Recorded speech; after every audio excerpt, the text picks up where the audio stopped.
buenas tardes porque ya es casi la 1:30 del mediodía. Vamos un poquito retrasados, así que lo voy a hacer muy rápido. Yo soy Eva Altaver y estoy encantada de estar aquí para presentar la que es la última mesa antes de la clausura del encuentro. Así que, bueno, esta mesa va de transparencia a lo largo de este día y medio que ha durado el encuentro de Gobierno Abierto y Participación Ciudadana de Gandía. Durante este día y medio, ya se ha hablado de lo que es la transparencia, porque es muy importante, es un pilar clave dentro del Gobierno Abierto, está claro. Y además está de rabiosa actualidad. Hace pocos meses pues aprobaron la ley en el Parlamento, aprobaron la Ley de Transparencia, Buen Gobierno y hace, pues, creo que unas semanas aquí en las Cortes, en la Comunidad Valenciana. Así que, bueno, rabiosa actualidad. Dos, digamos, temas muy importantes por lo que se refiere a la transparencia. Vamos a hablar, por una parte las cuestiones jurídicas y, por otra parte, cómo se puede combinar con datos abiertos. Para ello tenemos, en primer lugar, a Lorenzo Cotino. Es catedrático acreditado de la Universidad de Valencia, coordinador de derechotics.com y además, bueno, como ya sabéis, es codirector del encuentro. Y luego también tenemos a Samuel Parra, que es especialista en privacidad, CEO en ePrivacidad y también miembro de la Junta Directiva de la Asociación Derecho en Red. Por una parte, con Lorenzo Cotino veremos las cuestiones jurídicas clave para la transparencia y la apertura de datos por las instituciones, como digo, y Samuel Parra nos hablará de lo que es la transparencia y la protección de datos, como digo, destinados a entenderse. Así que, bueno, pues damos comienzo ya. El primero será Lorenzo Cotino y luego irá Samuel. Gracias.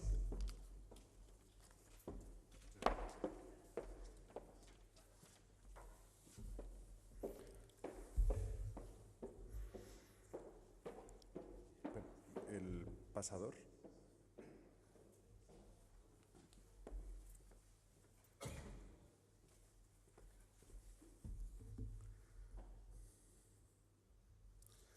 Bueno, muy buenas. Como parte de la organización os pido disculpas por algunos de los retrasos que se han producido. Bien, voy a ser bastante directo para ir ajustando al tiempo y dar también a Samuel Parra.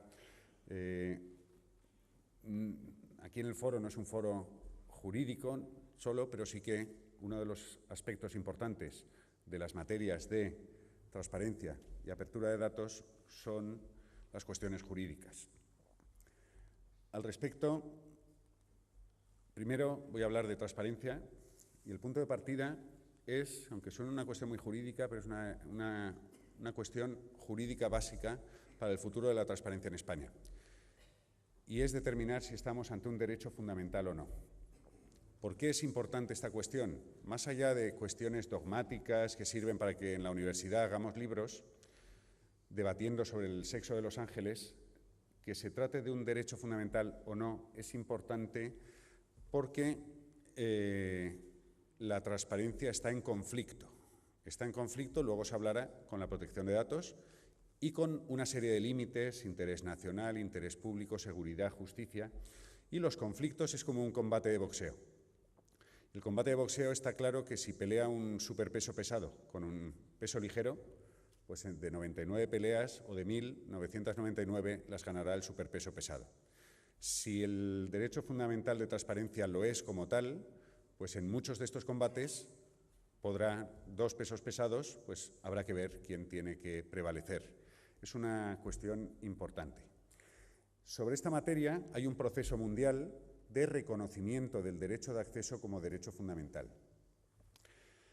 La Unión Europea lo reconoce como tal para la Unión Europea, no para España, sino para la Unión Europea. Está reconocido expresamente como tal. En América Latina, desde el año 2006, hay una sentencia que dice que el derecho de acceso a información forma parte de la libertad de expresión e información, en concreto de la libertad de información. En Europa, Tribunal Europeo de Derechos Humanos, tenemos dos sentencias no tan contundentes del 2009, casos contra Hungría, en los que sí que ya se sigue esta línea diciendo que se trata de un derecho fundamental dentro del derecho a la información. No obstante, no son sentencias muy rotundas, aunque la del 2013, relativamente reciente contra Serbia, lo dice de una manera un poco más clara. ¿Qué es lo que falta? Interiorizar estas sentencias por la jurisprudencia española. Dígase Tribunal Constitucional, dígase Tribunal Supremo e inferiores que obligatoriamente deben seguir los dictados jurisprudenciales. De momento aún no se ha hecho. Una de las vías, de momento aún no se ha hecho, incluso existen sentencias en otra dirección, diciendo que no es un derecho fundamental. La ley de transparencia no es una ley orgánica porque no se considera que sea un derecho fundamental. Esto no es un problema irremisible porque podría, a partir de una sentencia del Tribunal Constitucional o Supremo, considerarse que sí que tiene esta naturaleza. Como digo, no se trata de un debate sobre el sexo de los ángeles, sino que generaría una serie de consecuencias muy importantes que quizá tarden años, pero muy posiblemente, porque es una inercia mundial, muy posiblemente dentro de unos años sea un lugar común, y esto es muy importante para los jueces, que son los que al final han de sentar los criterios para resolver cuestiones de transparencia. Cuando sea un lugar común decir que es un derecho fundamental, en estos combates de boxeo muchas veces prevalecerá y ganará el acceso a la información. La ley de transparencia, debilidades, se ha hablado ya mucho de transparencia, no vamos a recorrer todas, pero hay una serie de debilidades. Vamos a recorrer algunas que al mismo tiempo son oportunidades. ¿Para quién? Oportunidades a veces perdidas para las leyes autonómicas y para las normas locales.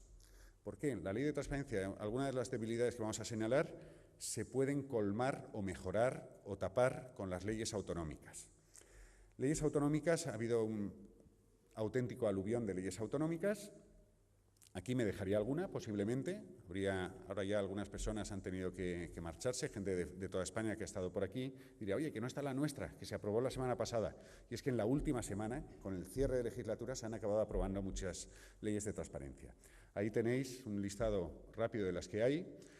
Son muchas y cada ley, pues algunas son mejores que otras. Haré alguna referencia.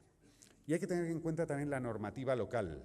Los ayuntamientos sí que pueden colmar estas debilidades de la ley de transparencia, sobre todo si tienen voluntad. Tienen voluntad y la Federación Española de Municipios y Provincias aprobó una ordenanza marco en 2014 que está bastante bien. Cuando digo bastante bien, pues todo es mejorable, pero refuerza alguna de estas lagunas de la ley. Es decir, que un mero ayuntamiento que de verdad crea en esto del gobierno abierto y que no sea una mera postura, sí que puede forzar y reforzar dentro del ayuntamiento y colmar alguno de estos déficits de la ley. Bien, por ejemplo, alguno de los déficits de la ley, pues el ámbito. La ley de transparencia no regula ni mucho menos todo el acceso a la información en España, ni mucho menos. De hecho, la ley franquista de secretos oficiales sigue vigente.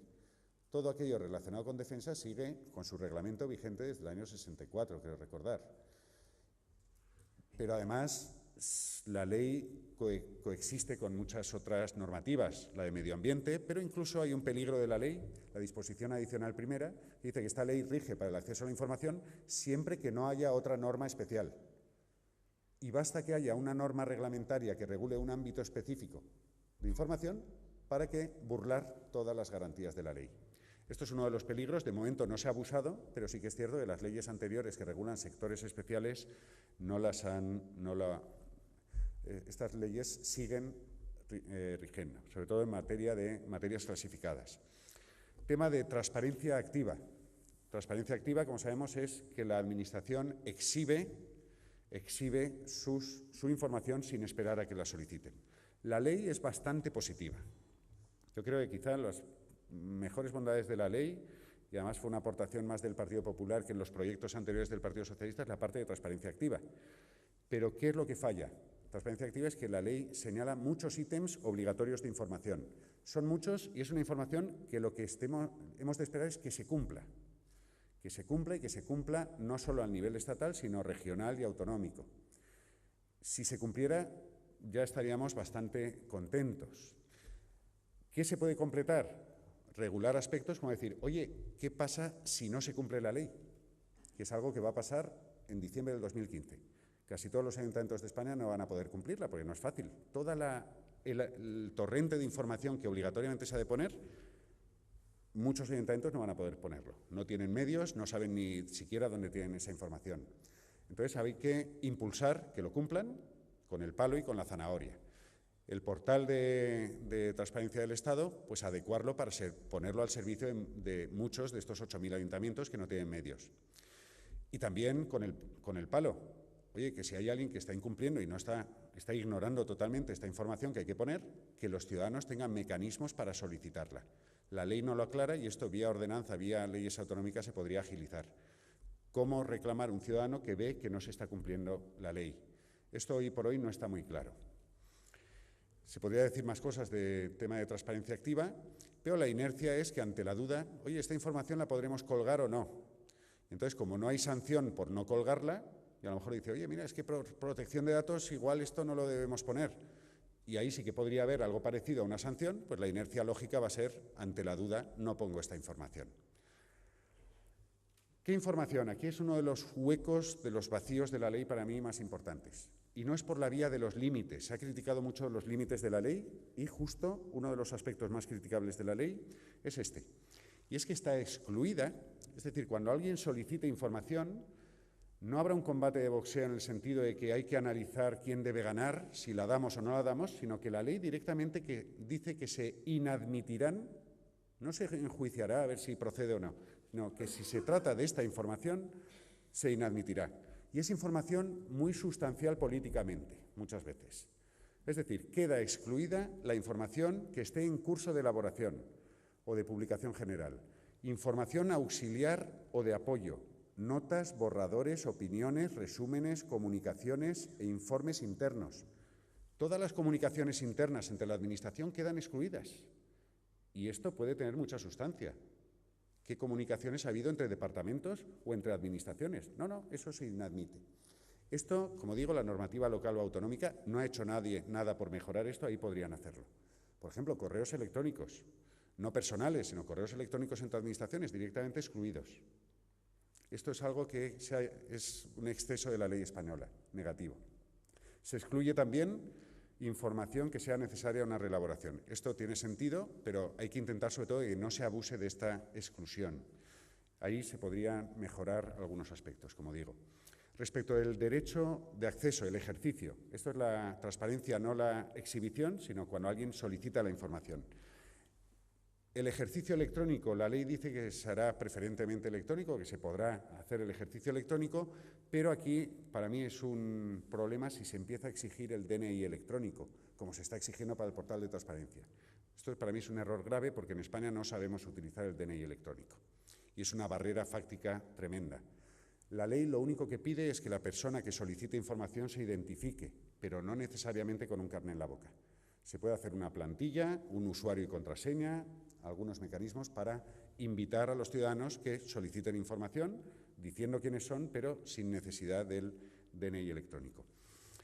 Respecto del derecho de acceso hay otra cuestión importante, es el famoso silencio negativo. Esta es una cuestión casi más periodística que real. Silencio negativo es que si alguien solicita información, una actitud típica de la Administración es no contestar. Y eso se ha hecho siempre. Y entonces la ley lo que dice es que si no se contesta es que no tienes derecho a esa información. Y lo que han hecho algunas leyes autonómicas, empezó Navarra y luego han seguido las últimas leyes, Cataluña, Valencia, Aragón, entre otras, han invertido el silencio. Es decir, si alguien pide información y no se contesta, tiene derecho a la información. Ahora bien, no la tendrá en sus manos. Tendrá un derecho, le habrán reconocido que tiene derecho. ¿Qué es lo que ha hecho la normativa valenciana y catalana? Y creo que la aragonesa en el último momento también. Han invertido el silencio. Esto suena muy bien, digo, para los periodistas, pero ojo, es que puede ser información sobre nosotros y que la Administración, por no contestar, quiero saber la vida sexual de Lorenzo Cotino. La Administración no contesta y tienen derecho a tener esa información. No es lógico, ¿verdad? Entonces, las leyes autonómicas han puesto algunas cautelas. Sí que es cierto que invertir el sentido está bien, pero las cautelas que han puesto la normativa autonómica también son razonables. En la práctica, el no contestar y no dar la información va a acabar obligando a ir al Consejo de Transparencia o a los jueces para conseguir la información, aunque se cambie el sentido del silencio.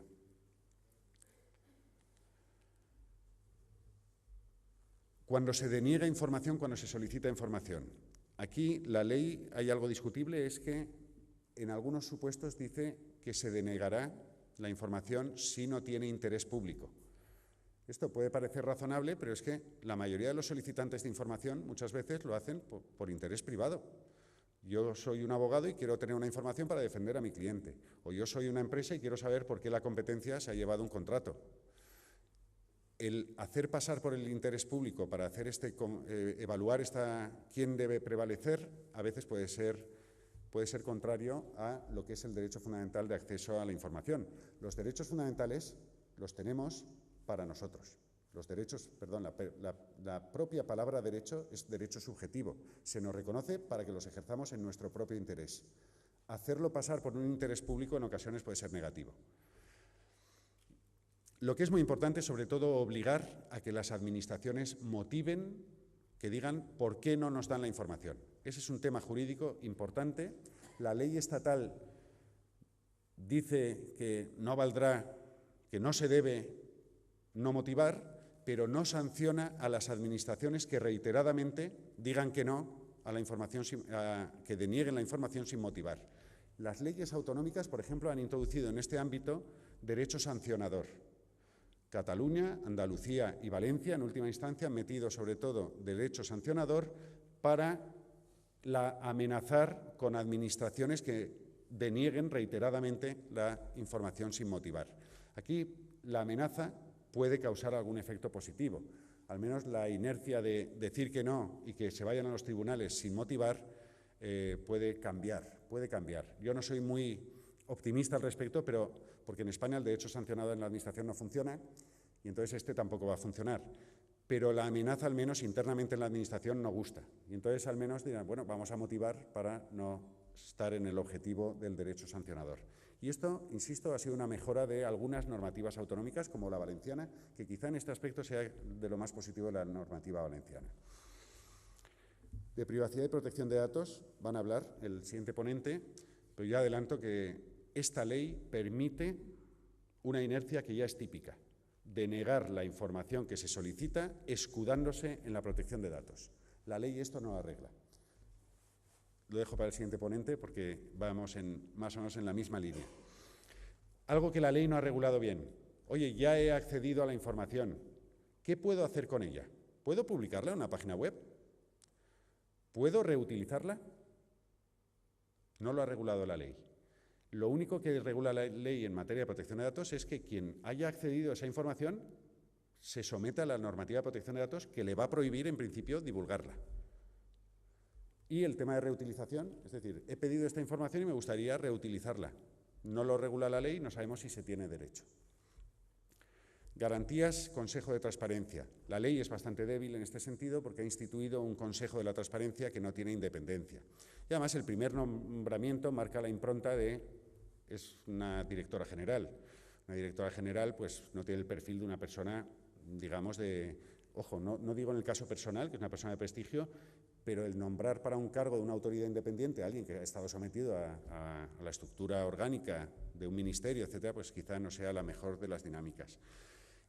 Este órgano es el primer frente donde se va a recurrir sin tener que pagar abogado, procurador y acudir a los tribunales. Es muy importante que el Consejo de la Transparencia adopte un rol activo. No sabemos lo que va a pasar, pero al menos el Estatuto de Independencia para adoptar un rol muy activo por el acceso a información no parece que lo va a tener. Como he hablado también de respeto a las garantías, las leyes autonómicas han añadido sanciones que pueden estimular que se cumpla más la ley de transparencia. Como me he marcado un objetivo, que es respetar el tiempo, de reutilización de datos abiertos hay bastantes elementos jurídicos a reforzar. Te los voy a resumir en 2 minutos. Y diciendo más o menos la normativa que rige esta materia, porque justo estamos en un proceso, hay un anteproyecto de ley en trámite que probablemente entre dentro de esta legislatura para actualizar la normativa de reutilización de la información pública. La idea básica, ¿cuál es? Como sabemos, me he saltado una transparencia que dice el petróleo del siglo XXI. Hay informes, hoy por hoy los datos abiertos no están generando actividad económica como se llevan años prometiéndose, pero sí que es cierto que la combinación del Open Data con el llamado Big Data, la gestión masiva de información, hay cálculos para Europa bastante serios, no hechos por instituciones políticas, que dicen que hasta un 7% del PIB en los próximos 10 años puede generarse a partir del Big Data y el Open Data. De la información, muy buena parte de la información útil para manejar por la sociedad civil y por la empresa procede, este es mi aviso para autorregularme. La idea básica, ¿cuál es? La regulación, hoy por hoy, se intentará que se ponga información a disposición de la sociedad civil. Hemos pasado del podrán, de que las autoridades puedan poner lo que quieran, al deberán. Se ha de dar el salto al deberán. El deberán se está dando. Con esta normativa, por directiva europea, el punto de partida va a ser que quien solicite información para reutilizarla la pueda obtener, salvo que existan límites de protección de datos, etc. Ese es el punto de partida de la nueva normativa europea y también se va a obligar que no se trata de poner información así como así, sino que sea en formatos legibles por máquinas. Aquí la normativa autonómica, Aragón, por ejemplo, ha hecho alguna aportación y Cataluña, están empezando a forzar ese deberán. Es decir, vamos a poner portales de datos abiertos y no por nuestra propia voluntad, sino vamos a obligarnos a poner. Y, por ejemplo, la ley de transparencia, si se tiene la información en formato reutilizable, que se obligue a darla en ese formato. Es decir, que no quede a la voluntad, mira, he ejercido mi derecho de acceso, pues toma, aquí tienes el PDF escaneado, que no es reutilizable. No, si usted tiene el formato reutilizable, me lo tiene que dar. Eso sí, lo que no se puede generar la obligación, y esto es lógico, es Ayuntamiento de Gandía, quiero que me generes estos archivos que no existen. Eso no puede ser, no tendría sentido. Es decir, si la información no está en formato reutilizable, ahí sí que es lógico que las administraciones no tengan que hacer el trabajo de crearla.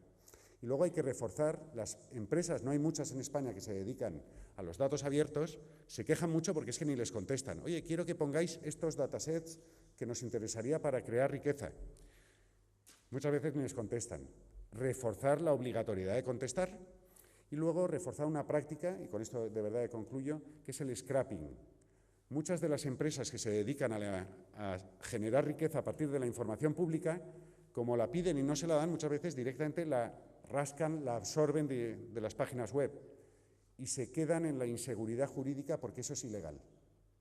Es decir, se han adoptado prácticas que es, ya que no me la das, yo la saco porque está ahí, pero se quedan en la inseguridad de si eso vale o no vale. La ley podría facilitar esa seguridad, es decir, si la información está disponible en Internet y si por los propios medios la empresa que la quiere reutilizar la puede sacar, darle alguna cobertura. Muchísimas gracias, perdón por la premura y perdón por los retrasos de esta sesión. Muchas gracias.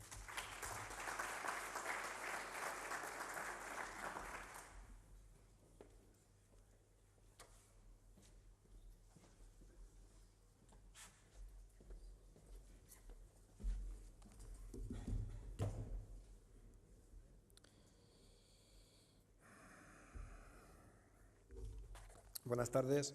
Soy consciente de que vamos muy mal de tiempo, pero no puedo recortar en agradecer a las instituciones y organismos que hacen posible este evento. Me parece muy interesante y ojalá se pueda repetir en posteriores años. Verán que mi intervención trata sobre protección de datos y transparencia. Los que me conocen saben que procuro siempre dar un enfoque práctico a aquello que yo quería transmitir. Hoy quiero transmitir una idea, un pensamiento, una preocupación que se ha potenciado precisamente a raíz de la invitación que tuve por parte de Lorenzo de participar aquí hoy. Yo en su día, cuando me invitaron, tenía en mente dar una información, pero cosas que han sucedido en las últimas semanas pues, me han obligado a cambiarlo. Antes de empezar, quiero contextualizar cuál es mi intervención. Yo voy a hablar de aquellos límites que nos podemos encontrar, quizás sí o quizás no, al acceso a la información cuando esa información contiene información personal. No hablo, por tanto, de la parte activa que pueda tener la Administración a la hora de publicar información, más bien a la parte pasiva, a ese derecho que tiene el ciudadano a pedir un documento y que se le deniegue por cuestiones de protección de datos. Yo hace cosa de a mediados de diciembre, casi 2 días después de que se abriese el portal de transparencia, tuve una experiencia con el portal. No me estoy refiriendo a esto, que podríamos también hablar de la cuestión. Durante unos días, el portal de transparencia se convirtió en el portal más transparente del mundo, en lo que a información se refiere, porque daba más información de la que debería dar, sino que como ciudadano pues, ejercí un derecho a solicitar información de una administración. No voy a entrar en detalles de qué es lo que estaba pidiendo, solo que sepáis que lo que le estaba solicitando era unas concretas resoluciones dictadas por esa administración para conocer, entre otras cosas, pues, los fundamentos jurídicos que defiende, que sostiene para llevarlas a cabo, porque son resoluciones que no la publica, pero que afectan a todos los ciudadanos. Entonces dije, bueno, pues yo quiero saber qué fundamentos utilizáis y pues darme la información. Me parece muy interesante la respuesta, no tanto por la respuesta en sí, sino primero porque me respondieron, cosa que ya me pareció curioso. Hablaba antes Lorenzo del silencio negativo, yo estaba convencido que se iba a producir ese silencio, pero no, me respondieron. Ya eso me entorpeció un poco, porque yo preferiría que no me hubiesen respondido, porque así no tenía que pagar tasas entonces judiciales, era todo más simple. Pero no, me respondieron. Y la respuesta me pareció interesante, porque justamente a mí, que me respondan esto, me chocó mucho.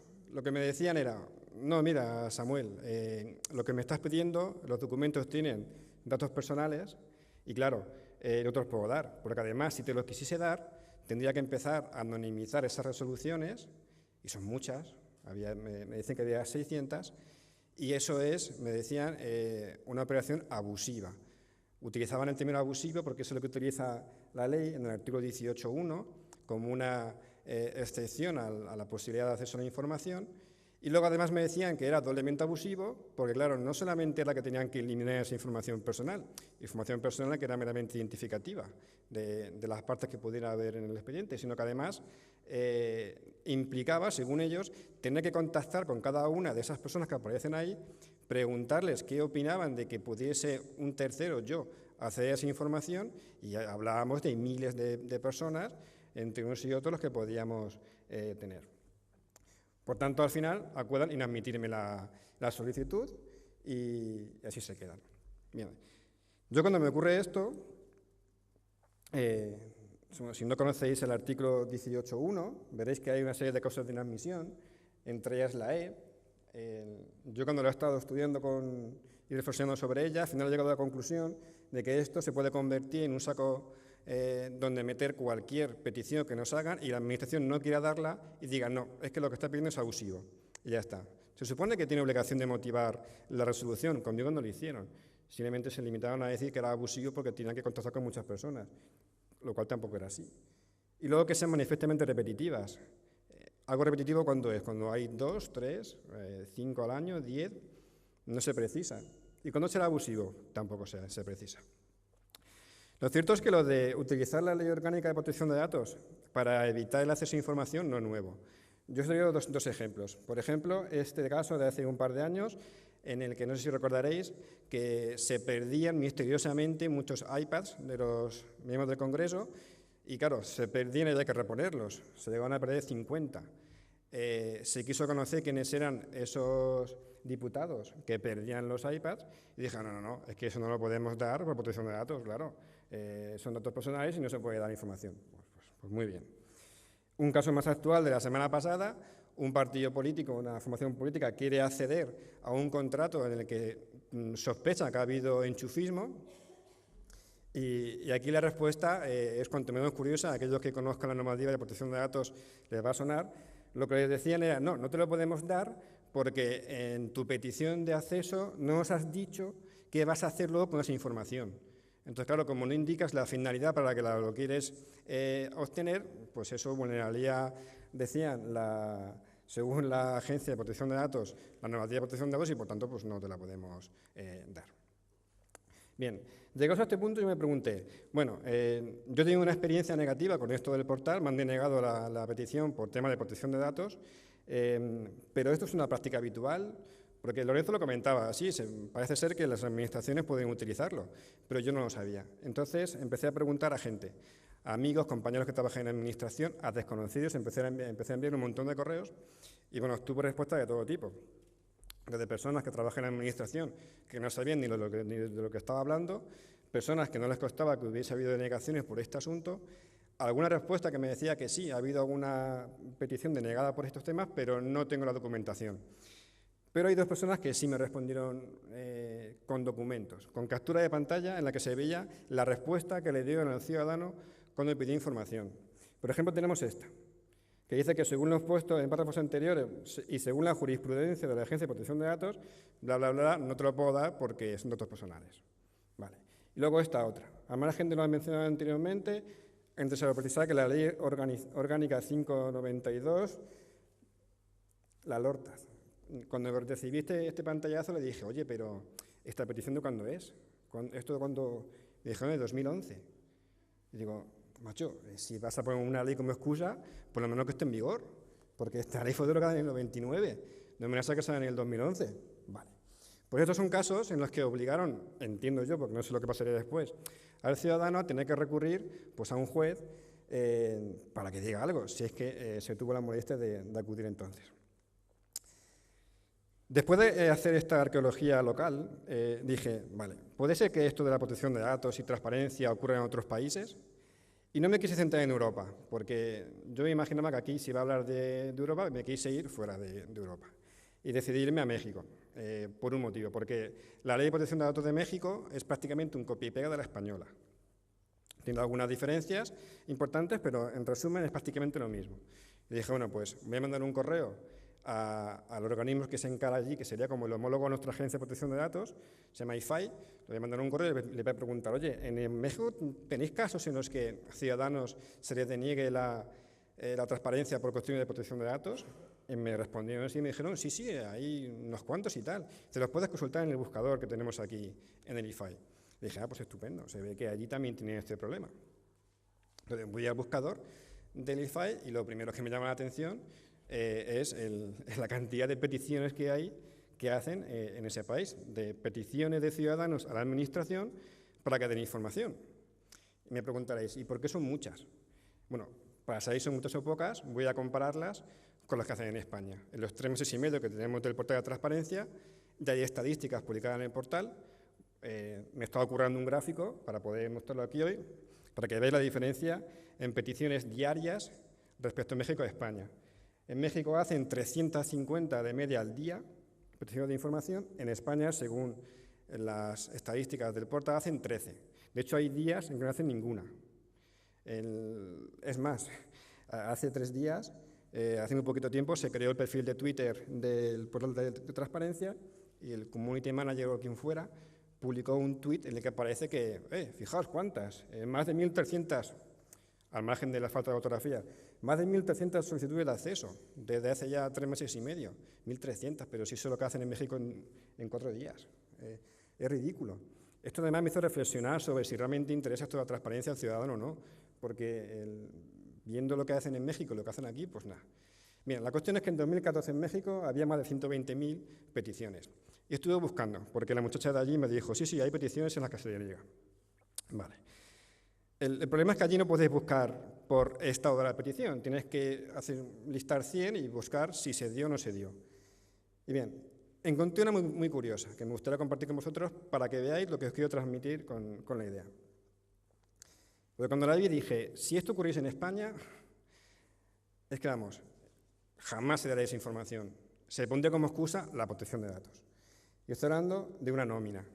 Allí un ciudadano en México dijo, yo quiero saber las nóminas de estos 15 funcionarios que están trabajando en esta unidad, de este departamento, de este ministerio, por el motivo que sea. Ningún problema, ahí tenéis la nómina. Con lo que cobra, lo cuánto se gasta en IRPF, en seguro, etc. Yo me pregunto, si un ciudadano exigiese el acceso a nóminas de funcionarios, estoy seguro que se lo denegarían, y se lo denegarían por cuestión de protección de datos. Sí que es cierto que allí tachan algunos datos. Dejan el nombre del ciudadano, en este caso Cecilia, lo veis arriba, pero tachan información aparentemente más sensible como el número de la seguridad social o un dígito que tienen allí, el CURP, que es un código de identificación interno. Sí que conseguí encontrar peticiones rechazadas, solamente de un 4%. En México, las estadísticas que tienen allí, de todas las que piden, de las 120.000 que piden, solo un 4% se deniegan. Y de las que pude encontrar, os enseño una porque de verdad es complicadísimo encontrar alguna. Aquí se denegó la petición porque era un ciudadano que quería conocer información sobre el armamento del ejército, los tanques, los bazocas, dónde estaban instaladas las instalaciones de defensa. Entonces dije, a ver, no, perdona, pero no. Eso hay una excepción en la ley de transparencia mexicana que impide dar esta información. Eso me llevó a ver qué límites tenían la ley de transparencia mexicana, porque me llamó mucho la atención que se facilitasen, por ejemplo, las nóminas identificativas. De hecho, si viésemos la petición de este ciudadano, es que pedía, quiero saber las nóminas de este señor. Entonces encontré que tienen dos límites, que son muy parecidos a los que tenemos en España. Por un lado, los que llaman datos reservados, que sería como nuestro equivalente en el artículo 14, no lo llama así nuestra ley, pero son datos de seguridad nacional, etcétera, ¿no? Que os ha comentado muy por encima Lorenzo. Y luego tienen otra categoría de datos que llaman datos confidenciales. Y dije yo, pues, qué curioso. La cosa es que la ley de transparencia mexicana no dice cuáles son esos datos. Te tienes que ir a otra normativa. Y me pareció muy curioso porque esa normativa sí que se encarga de decir cuáles son esos datos confidenciales. Datos confidenciales que en el caso de que se encuentren en el documento que pretende acceder el ciudadano, o bien no se le da, si no es posible disociarlo, o bien, como en el caso de las nóminas, se tacha. Como veis, por ejemplo, consideran confidencial pues, la vida afectiva, la vida familiar, la preferencia sexual, pero también el número de teléfono o el domicilio particular. Claro, si nos encontramos alguno de estos datos en la información que pretende obtener el ciudadano, o no se le da o se le tacharía. Si lo comparamos con la ley española, tenemos datos reservados, que no lo llama así en el artículo 14, y luego en el artículo 15 no habla de datos confidenciales, pero habla de protección de datos. Y es aquí donde yo quería llegar. Cuando el legislador tuvo la oportunidad de regular esta cuestión, es decir, vamos a ver, es posible que el ciudadano cuando pide información, esa información contenga datos personales, vamos a establecer algún mecanismo más o menos preciso por el cual no haya que priorizar nada, no tenga que pensar la administración. Si hay esto, se lo borro y se lo doy y ya está. Pero no, al contrario, lo que hace es engorronear más el asunto. En vez de remitirse, por ejemplo, a los principios generales que ya establece la normativa de protección de datos, lo que hace es crear una ponderación específica que tendrá que hacer la Administración cuando se encuentra en estos casos. Dejar que la Administración, que un funcionario local, pondere derecho fundamental con otro, que ya veremos si lo es algún día, eso ya me parece un poco atrevido. Pero luego, si vemos los criterios que tiene, a mí me llaman mucho la atención los dos últimos, que es cuando se establezca el menor perjuicio de los derechos de los afectados, en caso de que los documentos únicamente tuviesen datos identificativos. Me pregunto yo, ¿cómo sabe el funcionario o el señor que tenga que ponderar esto el menor perjuicio que me podría causar a mí si me encontrase yo en esos documentos? Tendría que preguntarme a mí, ¿no? Que lo prevé la ley también. O, por ejemplo, en el caso del D, cuando hace referencia a los menores de edad. Los menores de edad, ¿pero de qué edad? De la edad de protección de datos, porque claro, estamos hablando de protección de datos. El artículo 15 se llama así, de protección de datos, entonces son 14 años. O es la edad genérica civil, que son 18. No sabemos, no lo dice. Esto, unido al último apartado del artículo 15, que hace referencia a Lorenzo, de que se remite a la normativa de protección de datos respecto a la información que obtengamos de la Administración, faltaría más. Lo que me hace pensar es la poca capacidad legislativa que han tenido aquí las personas que han redactado esto, porque no han pensado realmente en la práctica real a nivel de protección de datos. Seguramente se habrán ceñido en sus criterios, que a saber quién lo ha asesorado. Después tenemos el apartado cuarto cuando habla de disociación, y aquí es donde sí me gustaría hacer una recomendación muy importante. Yo considero que el artículo 15, o el artículo que hubiese hablado de estos temas, habría ganado mucho si en vez de decir que no será aplicable lo anterior, los límites de protección de datos cuando se disocien, lógicamente, porque si se disocian ya no hay datos personales, lo que tendría que haber hecho es establecer una obligación de disociarlos cuando fuera posible. Eso no lo hace. Ahí hubiera estado realmente lo más relevante a estos efectos. una regulación específica que obligase a la Administración a eliminar esos datos personales identificativos cuando no son necesarios. No lo hace, y lo que permite es que en el caso de que se disocien, pues no se aplicará los límites anteriores, claro. Quería hacer 3 conclusiones antes de terminar. Primero, la ambigüedad que os he comentado antes del artículo 18.1e, en el que, como digo, a mí, por ejemplo, ya me lo han aplicado. En la única petición que he hecho ya me han denegado por ser abusiva. De momento no hay estadísticas en el portal que informen de cuántas se están denegando y por qué. No, eso de momento el portal no lo da. Pero sospecho de que mucha administración, cuando no quiere dar la información, la va a considerar abusiva por el motivo que quieran, por ejemplo, por cuestiones de protección de datos.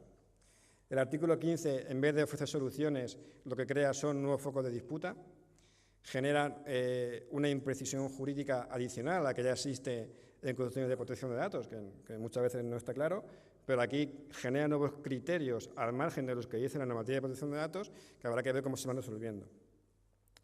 Luego creo que el Consejo de Transparencia y Buen Gobierno, si funciona bien, tiene una facultad muy importante, que es la de emitir criterios que sean aplicables a cuando existen discrepancias entre dar o no dar la información. El Consejo de Transparencia tiene un camino por recorrer, todavía no tiene ocasión de pronunciarse. Es más, cuando yo quise presentar el recurso por la inadmisión, me pareció curioso que me dejasen presentar el recurso por email. Le decía ante Lorenzo, ¿hace falta DNI para hacer acceso? Sí, para hacer acceso sí, pero para recurrirlo ante el Consejo, mandar un email. Un email con el PDF, con el escrito y ya está. Vale. Pues el Consejo tiene, entre estas otras facultades que yo destacaría, la de, por ejemplo, animar, priorizar a que cuando sea posible se anonimice la información personal, siempre y cuando ponderando los derechos. No quiero con esto transmitir la idea de que estoy de acuerdo con lo que hacen en México. En México tienen un sistema diferente. De hecho, antes de entrar aquí se hablaba, oye, que parece que cuanto más transparente es un gobierno, menos corrupción va a haber, ¿verdad? Estaremos todos de acuerdo que en México no se caracterizan por su falta de corrupción y, sin embargo, tienen 120.000 peticiones al año de información ciudadana. Es decir, que fiscalizan bastante lo que hacen. Sin embargo, eso no detiene la corrupción. Deberíamos reflexionar sobre ese asunto y sobre el asunto de si realmente esto interesa a alguien. Porque a mí lo de que haya días en que nadie pida nada por el portal, pues me desilusionó un poquillo. Por último, me quería tomar la licencia de mostraros un vídeo que dramatiza de forma cómica hasta dónde podríamos llegar si empezamos a poner excusas al derecho de información, excusas absurdas. Y para eso os pediré esos 2 minutos de vídeo. Señorías, es evidente que ha habido malversación por parte de los señores Quiroga Herreros y Jiménez Farnillo respecto de los fondos europeos de fomento en el Ministerio... Perdón, señoría, pero le rogaría que no cite los nombres de los implicados, ya que el caso está sub judice y el Poder Judicial ha solicitado que no sean revelados por ahora. Ya. Bien, retomo. Les decía que es evidente que ha habido malversación por parte de alguien respecto de los fondos europeos de fomento en el Ministerio... Señoría, le ruego que omita la tipificación de malversación, ya que el juez que instruye la causa aún no ha dictado sentencia al respecto. Bien, así lo haré, señor presidente. Les decía que es evidente que ha habido algo por parte de alguien respecto de los fondos europeos de fomento en el Ministerio... Disculpe, señoría, pero el Parlamento Europeo ha pedido expresamente que no se mencionen los fondos de fomento hasta que el Tribunal de Bruselas proceda en la causa. Bien. Le pido humildemente disculpas, señor presidente. Puede continuar. Bien, señorías, les decía que es evidente que ha habido algo por parte de alguien respecto de algo en el Ministerio... Señoría, perdone, pero el Tribunal Constitucional ha pedido que los ministerios sean mantenidos al margen hasta que no se cierre el proceso. Perdón, señor presidente. Señorías, en cualquier caso quiero aclarar que es evidente que ha habido algo por parte de alguien respecto de algo en algún sitio. Eso es tajante. Pero si alguien le dio algo a alguien cuando sucedió algo en algún lugar, ese algo andará. Eso digo yo, señorías. Yo tiro ahí eso ahí para el día de mañana. Andará. No me tienen ni que responder ahora. Pero si alguien usó algo, que no estoy diciendo nada.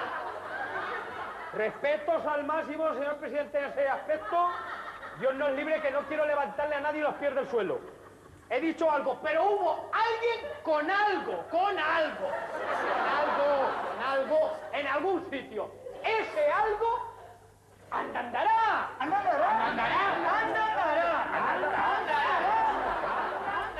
Espero, señorías, haber dejado claras las cosas. Las ha dejado. Y si no, por lo menos claras las cosas, por lo señoría. menos algo de alguien en algún sitio. Muchas gracias.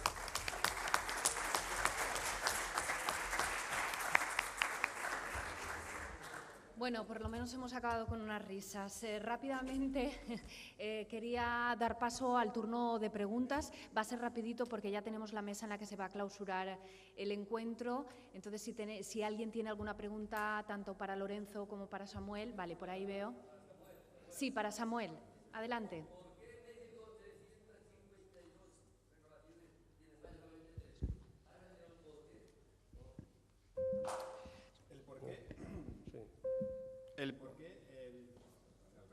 Bien. En primer lugar, porque creo que ellos tienen una conciencia de transparencia mucho más antigua que nosotros. Su ley de transparencia es del año 2002. De hecho, es anterior a su ley de protección de datos. Y cuando, de hecho, en el 2010 se quería legislar sobre la protección de datos, hubo una crisis muy importante porque estaban convencidos que esa ley se iba a utilizar para evitar el acceso a la información. Pero allí los ciudadanos están convencidos que cuanto más fiscalicen al poder político, a la administración, menos corrupción va a haber.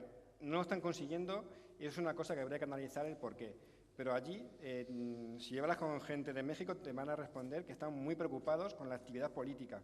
Y eso se demuestra en que constantemente están pidiendo información de todo tipo a la administración. Yo os animo a que veáis ese portal, el del IFAI, para que veáis qué cosas se piden. Piden cosas, pero muy, muy específicas. Y lo más sorprendente es que se da. Y lo más sorprendente, segundo, es que se da y además publican en la web todas las peticiones que han hecho los ciudadanos junto con la documentación que se ha facilitado. En muchos casos, ficheros comprimidos .zip en los que puedes encontrar 50 documentos de contratos, de todo tipo. El por qué no lo he analizado a nivel sociológico. Yo te diré el porqué mío, un porqué mío. Porque no nos hacen caso ni de los 13 casos. Creo yo. Por eso, entonces, ¿para qué tenemos que poner más casos si con 13 no nos hacen caso de nada? Y otra cosa, ¿por qué no se ha hecho un Estado hoy de una nación europea? Si ha sido ya tan lejos. ¿Me puede repetir la pregunta? Es que aquí se escucha fatal. ¿Que por qué no has puesto ningún caso de Europa? Has ido a México. Pues hubiera podido poner de Alemania, Holanda, tal, sería igual. Es una cosa. Y la otra no será porque, yo he dicho yo, que por qué solamente son 13 porque nadie se fía y no hacen ni caso. Ahí, lo digo, el tema de América Latina, ahí la protección de datos les está llegando ahora y parten de una cultura de transparencia bastante más fuerte y excesiva, también influida por Estados Unidos, al punto de que cualquier persona puede pedir los datos, los antecedentes penales de otra, algo que aquí es absolutamente impensable. Que personas en países donde secuestran, en estos países secuestran mucho, pues con el número de cédula, cualquier persona lo teclea y puede acceder a los datos fiscales de otros. Es decir, ahí están, si aquí estamos en el extremo de excesiva protección de datos, ahí están en el extremo de excesiva transparencia. Por eso los ejemplos extremos se buscan allí, porque estos ejemplos en Europa no estarían porque hay protección de datos. Quizá países de Europa no todos usan la protección de datos como excusa para no dar información, pero lo que pasa es que en América Latina e incluso en Estados Unidos hay algo a nuestra forma de ver europea excesiva. Transparencia de los ciudadanos, la transparencia de ser de los poderes públicos, no de los ciudadanos.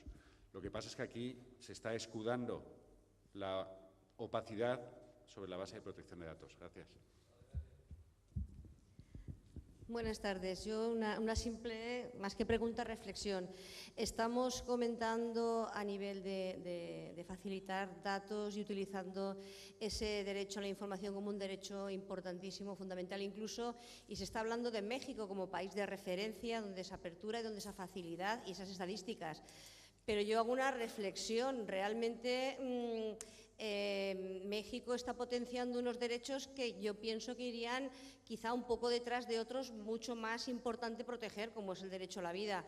Estamos asistiendo a unas situaciones de seguridad muy precarias y muy alarmantes en las noticias diariamente de cosas que pasan en México, y quizá me pregunto que a lo mejor esa apertura y esa facilidad de dar ciertos datos y tal, pues entre un poco en conflicto, en contradicción con otros derechos que para mí son obviamente básicos, como es el derecho a la vida. Gracias. Sí, son políticas diferentes y no hay mucha conexión, porque, por ejemplo, los países, también Chile y Uruguay son los más transparentes de América Latina, ese tipo de problemas no los tienen, pero son cuestiones diferentes y creo que mejor. Yo creo que a lo mejor, claro, yo creo que no van cogidas de la mano. El problema que tienen políticos a nivel de seguridad ciudadana no creo que esté influenciado directamente por la transparencia, porque por mi experiencia con México, ese tipo de información, el domicilio, la célula y demás, pues lo vigilan bastante. De hecho, es un dato confidencial, el domicilio o el teléfono, cosa que aquí en España el teléfono es un dato confidencial, pues está publicado en las páginas blancas. Y una reflexión final. El tema, caso podemos pensar en países, se ha preguntado de Europa, en los países nórdicos la transparencia no es esta desnudez de los ciudadanos, aunque es bastante más fuerte que aquí en España, pero sobre todo aquí hablamos si es derecho fundamental o no. Lo que no ha dejado de ser nunca derecho fundamental en España es la solicitud por concejales y diputados de acceso a la información. Y en España, aunque ya era de derecho fundamental, se ha desconocido por lo general de manera flagrante. Es decir, es importante que sea derecho fundamental, pero tampoco va a ser la panacea, porque ya lo era y se ha desconocido de manera habitual. Gracias. Bueno, ¿alguna pregunta más? Vale, pues entonces damos por finalizada lo que ha sido la última mesa del Encuentro Nacional de Gobierno Abierto y Participación Ciudadana de Gandía, para dar paso ya a lo que es la mesa de clausura, en la que van a participar los directores del encuentro, tanto José Luis Sauquillo, que ahora entrará, como Lorenzo Cotino, y además nos acompañará el alcalde de Gandía, Arturo Torró, y el conseller de Hacienda y el conseller de Hacienda y Administración Pública, Juan Carlos Moragues.